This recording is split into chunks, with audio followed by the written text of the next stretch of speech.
Bonjour, bienvenue sur triathlonpourtous.net pour cette nouvelle vidéo où aujourd'hui je vais vous parler du transfert de compétences, si on peut appeler ça comme ça.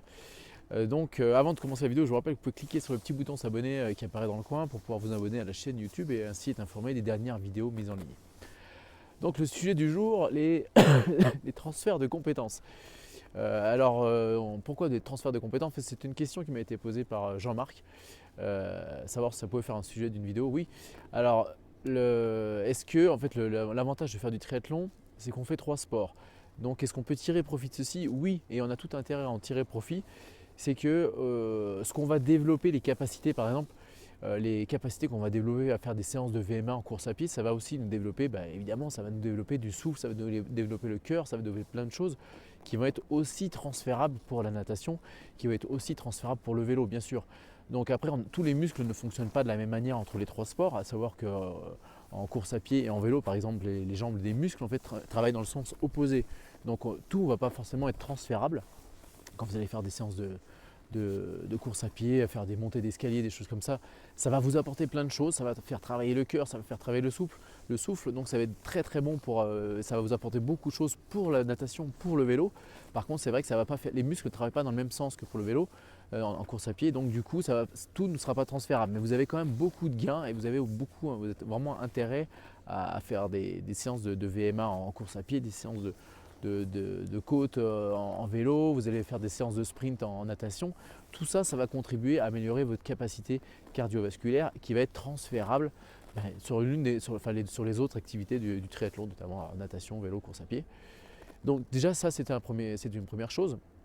Et ensuite, toujours dans les questions de Jean-Marc, est-ce qu'il faut mieux faire une séance de récupération dans un autre sport ou rester dans le même sport? Bon, si vous faites une séance de course à pied, est-ce qu'il vaut mieux faire une séance de récupération en restant sur le domaine de la course à pied le lendemain, ou est-ce qu'il vaut mieux changer? Alors idéalement, les séances de récupération, c'est mieux de ne pas les faire en course à pied, parce qu'en fait dans les trois sports qui constituent le triathlon, la course à pied c'est le sport qui est entre guillemets le plus traumatisant, parce que il y a des chocs dans les articulations, et c'est un sport qui n'est pas porté.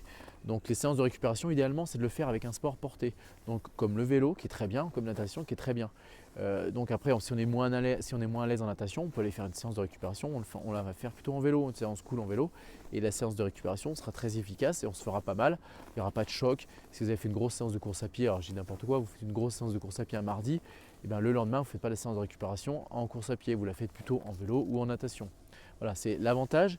C'est vraiment un des trucs qui est absolument génial dans le triathlon, c'est qu'on a trois sports différents et du coup on peut bénéficier, on peut continuer de s'entraîner comme ça de jour en jour. Alors il faut quand même garder des périodes de repos, des périodes de récupération, mais on peut alterner des séances d'entraînement en changeant de sport et du coup la récupération de l'un est bénéfique pour le gain de l'autre. Donc c'est un des trucs qui est vraiment génial dans le triathlon, c'est qu'en plus de ne jamais se lasser, de ne jamais avoir de monotonie dans ce sport, c'est qu'en plus il y a les trois disciplines qui vont interagir les unes avec les autres. Donc effectivement, comme Jean-Marc me posait la question, eh bien, les séances de récupération, il vaut mieux éviter de les faire en course à pied notamment. Alors si vous avez fait une grosse séance de vélo un jour, eh ben, le lendemain vous pouvez alterner la séance de récupération, vous pouvez la faire en natation par exemple. Ça reste un sport porté, ça reste un sport où vous aurez besoin de fournir une activité physique importante, mais c'est un sport qui va être porté, vous n'aurez pas des chocs de la course à pied dans les articulations principalement. Et donc pour la récupération, c'est mieux de faire plutôt sur un sport porté que sur la course à pied, donc le vélo ou la natation. Et donc comme je le disais au départ, effectivement il y a beaucoup d'interactions, notamment à travailler la VMA, faire des séances de montée d'escalier en course à pied, des séances de sprint en natation, ça va vous faire travailler le souffle, ça va vous faire travailler la coordination, il y a plein de choses comme ça qui vont interagir d'une discipline à l'autre et qui vont être très très importantes et qui vont vous permettre de continuer à progresser parce que comme vous n'allez pas faire travailler toujours les mêmes groupes musculaires et même si parfois c'est les mêmes groupes musculaires, ils ne vont pas travailler de la même manière. Donc ça va aider à progresser encore davantage. Donc c'est vraiment un très très gros, c'est vraiment l'avantage et le grand intérêt du triathlon, c'est ça, quoi, c'est de pouvoir changer de discipline tout le temps et de continuer à progresser. Plus, alors évidemment, quand on voit les triathlètes, c'est pas des monsieur muscles parce qu'on n'a pas besoin de développer on n'a pas besoin de développer une musculature énorme. Au contraire, c'est les gens qui ont envie en triathlon, c'est souvent des gens qui sont assez fins, qui ne sont pas trop lourds parce qu'il y a de la course à pied dedans, qu'il ne faut pas être trop lourd en course à pied. Les gens qui vont être très musclés en vélo, et par exemple les gens qui vont être très puissants en vélo, très musclés en vélo, c'est des gens qui vont être en général, ça va être des moins bons nageurs parce que du coup ils auront ils auront des muscles assez importants et du coup assez lourds. Le muscle pèse lourd et plus lourd que. Enfin, le muscle, c'est moins avantageux par exemple en natation. Si vous êtes très puissant des jambes, vous êtes un très bon cycliste. Souvent, on est moins bon nageur parce qu'on a les jambes qui sont lourdes et donc on a le corps qui va être plus. On aura du mal à garder le corps à l'horizontale dans l'eau.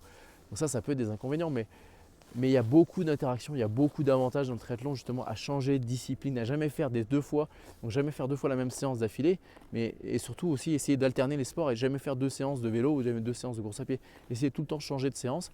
Alors on n'est pas obligé de les faire tout le temps dans l'ordre du triathlon qui est natation, vélo, course à pied, on peut le faire dans un ordre différent, mais essayer de changer tout le temps de discipline et de rythme, et voilà, de type de séance, et ça va être vraiment bénéfique, ça va vous aider à progresser encore plus que si vous faisiez que de la course à pied ou que du vélo. Je ne dis pas qu'on va être des surhommes en faisant du triathlon, mais ça apporte beaucoup de choses. Alors on progresse peut-être un peu moins vite parce que du coup on travaille beaucoup de choses différentes, mais par contre on va travailler beaucoup dans la progressivité et ça va être vraiment bénéfique dans le temps et dans la durabilité de l'entraînement et de la santé aussi également. Voilà, j'espère avoir répondu à la question de Jean-Marc. Et donc le triathlon c'est un super sport pour ça, donc c'est vraiment allez-y à fond, vous allez vous faire plaisir. Donc j'espère que cette vidéo vous a plu. Si c'est le cas, vous pouvez cliquer sur j'aime en dessous. Vous pouvez me laisser vos commentaires dans la barre des commentaires. Et puis vous pouvez la partager sur Facebook ou tout ce que vous voulez à vos potes si ça les intéresse de se mettre au triathlon pour ces raisons-là. Et donc je vous invite aussi, vous pouvez cliquer ici sur le petit lien qui apparaît ici dans le coin ou dans le coin ici, c'est sur un smartphone, pour vous abonner à la newsletter et ainsi recevoir deux bonus. Un premier bonus qui est un petit guide à lire avec les 5 clés pour une progression rapide, efficace et en se faisant plaisir. Et le deuxième bonus, c'est une vidéo où je vous partage les 2 facteurs essentiels pour ne pas stagner sur un niveau et de continuer de progresser, ne pas rester bloqué sur un niveau. Voilà. Sur ce, donc bon entraînement, alternez bien les séances, multipliez les disciplines et vous allez vous faire plaisir et vous allez progresser sans vous faire mal et en préservant votre santé et en faisant plaisir surtout, c'est ce qui est le plus important. Sur ce, bonne journée et à une prochaine vidéo. Salut!